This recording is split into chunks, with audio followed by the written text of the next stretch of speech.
Klasifikasi iklim dan neraca air. Iklim merupakan rata-rata keadaan cuaca dalam jangka waktu yang lama dan wilayah yang luas. Dalam sektor pertanian, iklim adalah faktor pembatas utama yang menentukan kesesuaian lahan dan produktivitas tanaman. Unsur-unsur iklim seperti curah hujan, suhu, dan kelembapan udara saling berinteraksi, mempengaruhi proses fisiologis tanaman.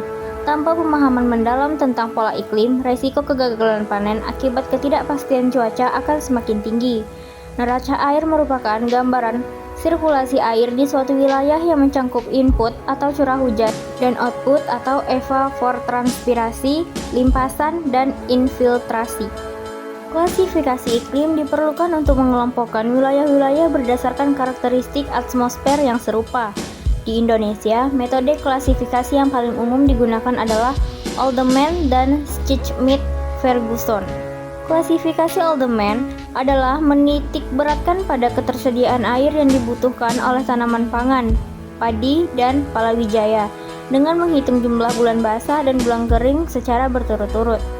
Klasifikasi Schmidt-Ferguson adalah menggunakan rasio antara rata-rata bulan kering dan bulan basah untuk menentukan tipe iklim suatu wilayah yang sangat berguna bagi perencanaan perkebunan dan kehutanan.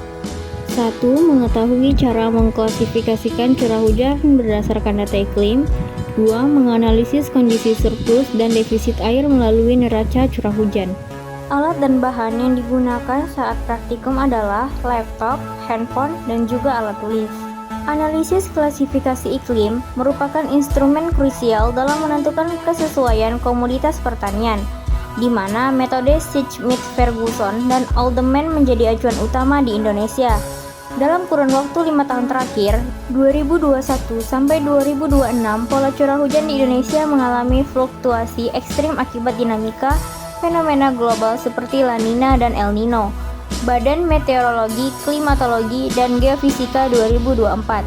Fenomena La Nina yang terjadi secara beruntun pada 2021 hingga awal 2023 menyebabkan peningkatan jumlah bulan basah atau BB yang signifikan, sehingga berdasarkan klasifikasi Alderman, banyak wilayah mengalami pergeseran tipe iklim ke arah yang lebih basah, Lakitan 2021.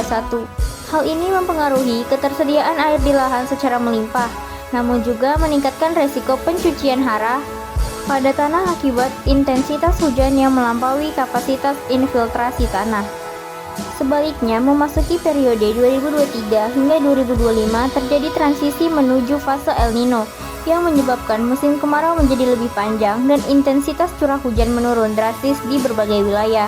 Perubahan ini secara langsung meningkatkan jumlah bulan kering atau BK dalam perhitungan rasio Q menurut metode Schmidt-Ferguson. Schmidt dan Ferguson 1951. Akibatnya, wilayah yang sebelumnya tergolong tipe iklim yang sangat basah dapat mengalami pergeseran menjadi tipe iklim sedang atau kering dalam skala tahunan, yang memaksa dilakukannya penyesuaian kalender tanam guna menghindari resiko gagal panen. Syahbuddin, DKK 2023. Dinamika ini menunjukkan bahwa klasifikasi iklim tidak lagi bersifat statis, melainkan sangat dipengaruhi oleh variabilitas iklim jangka pendek yang semakin ekstrim. Analisis neraca air lahan menjadi pelengkap vital dalam memahami interaksi antara ketersediaan air tanah dengan kebutuhan tanaman melalui perhitungan surplus dan defisit air. Sepanjang tahun 2025 hingga awal 2026, peningkatan suhu rata-rata permukaan secara global telah memacu laju evapotranspirasi potensial atau ETP menjadi lebih tinggi dibandingkan periode sebelumnya. Hidayat 2022. Menurut metode Cron-White-Matter, kondisi defisit air terjadi apabila nilai evapotranspirasi melebihi curah hujan dan cadangan air telah mencapai titik layu permanen.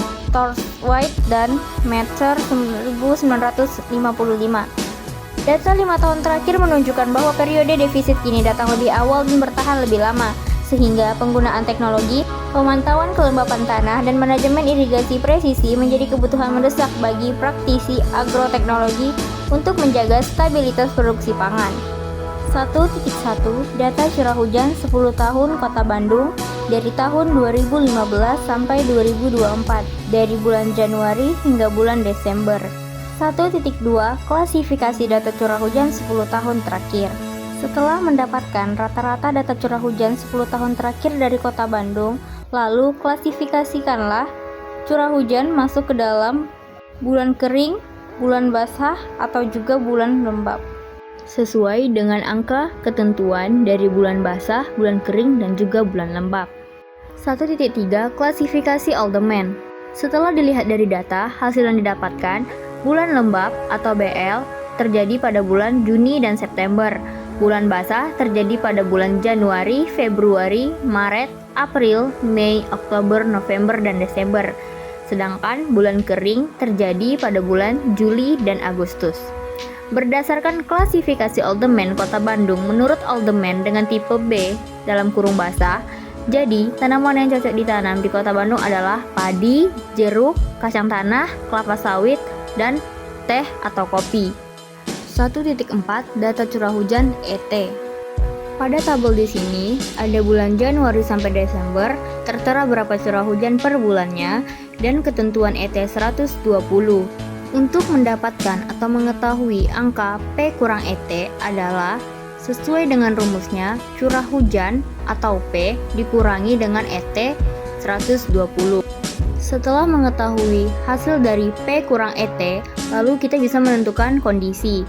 Di situ terdapat 3 kondisi. Yang pertama ada defisit, CH kurang dari 100 mm per bulan. Yang kedua ada surplus, CH lebih dari 150 mm per bulan.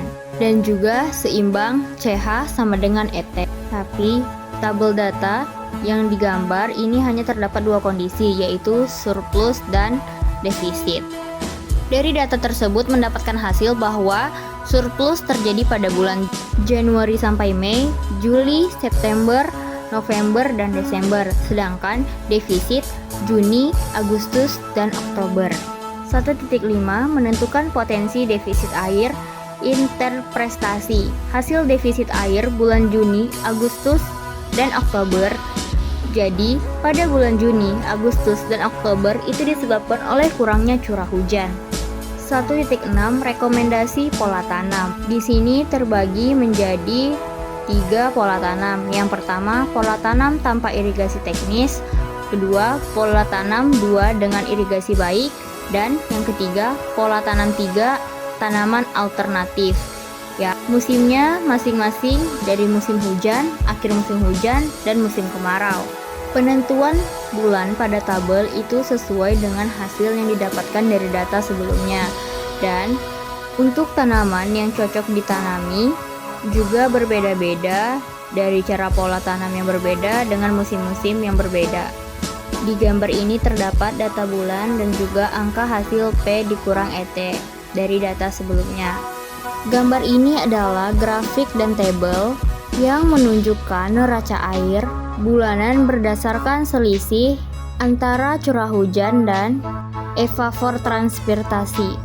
Sesuai dengan keterangan, hasil positif adalah surplus air tanah dan hasil negatif adalah defisit air. Kesimpulan dari seluruh data yang dibuat tadi, yang pertama, Bandung memiliki periode defisit pada bulan Juni, Agustus, dan Oktober. Yang kedua, Bandung memiliki musim hujan selama 8 bulan, Januari sampai Mei, Oktober, November, dan Desember. Yang ketiga, berdasarkan klasifikasi Alderman wilayah Bandung tipe B dalam kurung basah. Terkait pola tanam tanpa irigasi teknis pada musim hujan ialah padi gogo, jagung, ubi kayu. Terkait pola tanam irigasi baik pada musim hujan ialah padi sawah, cabai, dan tomat. Dan yang terakhir, terkait pola tanam alternatif pada musim hujan ialah genjer, kencur, dan pisang. Berdasarkan analisis klasifikasi iklim dan neraca air, dapat disimpulkan bahwa karakteristik iklim di suatu wilayah sangat dinamis dan dipengaruhi oleh variabilitas iklim global seperti La Nina dan El Nino yang fluktuatif dalam 5 tahun terakhir.